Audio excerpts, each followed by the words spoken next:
Allah knows when you're kidding yourself. Allah can even tell you what the truth is when you are lying to yourself. And some of you become really good at lying to yourself. You tell yourself it's not a big deal. Allah says, رَبُّكُمْ أَعْلَمُ بِكُمْ إِذْ أَنْشَأَكُمْ مِنَ الْأَرْضِ, when He brought you out of the earth. وَإِذْ أَنْتُمْ أَجِنَّةٌ, and when you were hidden away. فِي بُطُونِ أُمَّهَاتِكُمْ, in the bellies of your mothers. You think you're hiding your sins? You couldn't hide from me when you were in the belly of your mother. فَلَا تُزَكُّوا أَنفُسَكُمْ, then don't be self-righteous. Another beautiful part of the ayah. Don't declare yourself pure. No bro, I'm not a pervert, I'm not like that. Who do you think you are? I tell a brother, listen, I know you're the MSA president.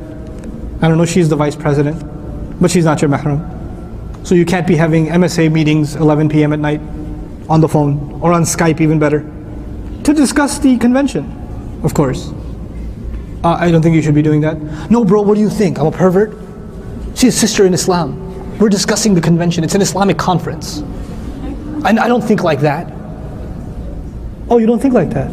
Okay. Well, let me just tell you. فَلَا تُزَكُّوا أَنفُسَكُمْ. Don't say, I don't think like that. I'm above it all. I declare myself free of such temptation. Let me tell you, if you're an MSA brother and you're working closely with an MSA sister, you don't have to tell me what you've been thinking. She'd make a good wife. After this convention, maybe we should have our own convention and get married.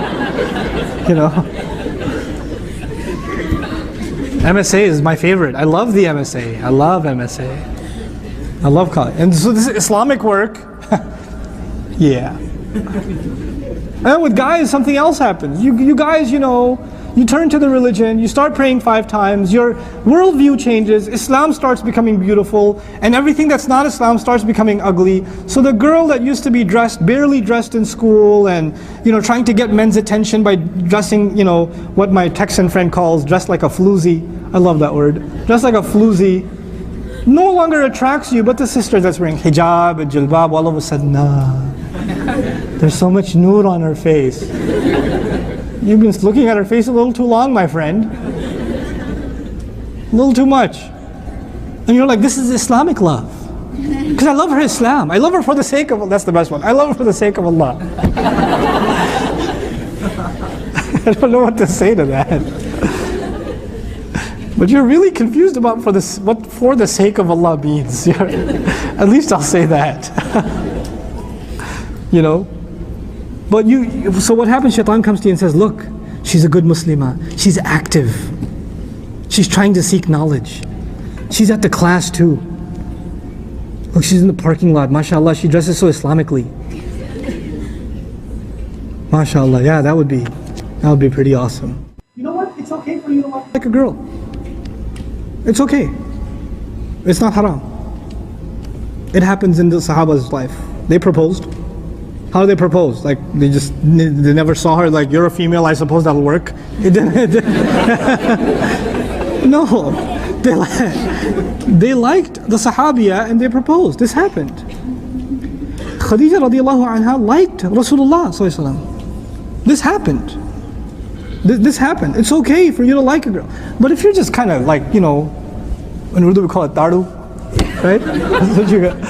Guy's staring at the girl, he's kind of checking her out every chance he gets, and kind of like, he started to volunteer at the Sunday school because he finds out she's there. And watch it, bro. Watch it. You're treading a dangerous line with Allah. It's okay for you. You looked at her once, you thought she was really beautiful. Not haram. Next step, get a job. Work really hard. Tell your sister to find out who her parents are. You like her? Shut up. Just give me the information. Just get me the information. Start talking to your parents generally about marriage. Mom, what do you think about marriage? Are you crazy? You're gonna get married? Have you seen shakal dekhi apni? Have you seen your face? Yes, mother and me. I have seen my face, and I know there are some sisters that have really bad eyesight. That's why I'm asking. So bring up the conversation, and when it comes up, and then eventually take your dad out for some ice cream and say, Dad, there's a sister, I think it might be a good match. Are you talking to her? No, of course not, Dad. I'm just thinking, just thinking, okay? Can you understand what I'm going through a little bit? Does your mother know? You have to have those conversations a little bit, and then you can take the appropriate route. It's okay for you to like a girl. It's fine. Just don't stare. Don't look over and over again. Don't try to get her attention. Don't try to laugh extra loud when she walks by. And then check if she looked. Don't do that. Don't start emailing her. Don't become friends with her on Facebook. Don't appreciate her voluntary services in helping out with the distribution of the flyers. Don't do that. You can see right through it, okay? She might not. Sometimes girls are really smart, sometimes they're really dumb. Oh, he just appreciates my flyer distribution. No, he doesn't. What is wrong with you? This is really dumb. And some of them know it. Some of them know and they pretend, no, it's just about the flyers. Yeah. It's not about the flyers. Something else is going on. And everything starts out innocent. And then you end up ruining each other's lives. Because neither of you are ready to get married. Neither of you know what a real relationship means. When it's time for you to actually get married, you have somebody else in your head. And they move on and marry somebody else. And so you are now not giving yourself wholly to your new spouse. Because you're scarred. Islam wants you to be pure to your spouse. So you can really enjoy your spouse. So you can be with them in heart and soul. Mind and body. You're just setting yourself up for just really big heartache. And you know, these things, this dating culture that we live in, where dating is totally normal. And you break up, it's totally normal. Breaking up is like changing a toothbrush. You know, maybe even faster than that.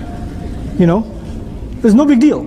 You know what happens every time, you know, either the boy leaves the girl or the girl leaves the boy. One of these things is going to happen. They don't mutually come to a meeting and say, I think this isn't working, we shall part our ways. No, she comes and says, this ain't working out, we're done. Or he says, you know, I'm sorry, or whatever.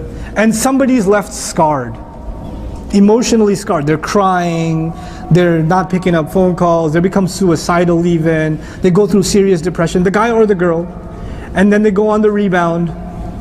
And when they go on the rebound, they say, this time, I will not be the one who gets dropped, I will be the one who drops. I'm not going to let that happen to me. Before it happens to me, I'm going to just, you know. And so as your dating life continues, you become more and more and more insensitive to other human beings. All it is to you is a physical relationship. That's all it is to you, right? And that's why in this non-godly society that we live in the world today, the idea of marriage is like, well, it's real commitment, man. That's serious commitment. You know, marriage is no joke. But because they don't understand what it means for two people to come together under the slavery of Allah, under the shade of Allah. They don't know what that means. The first marriage that was performed by Allah Himself. Uskun anta wa zawjuka. This is a divine union. Divine union between Allah, between Adam alayhi salam and Hawa salamun alayha. Allah made that marriage. Allah created that marriage. It's a gift from Allah. Allah calls it mithaqan ghalidha in the Quran, marriage. A heavy contract, a heavy agreement.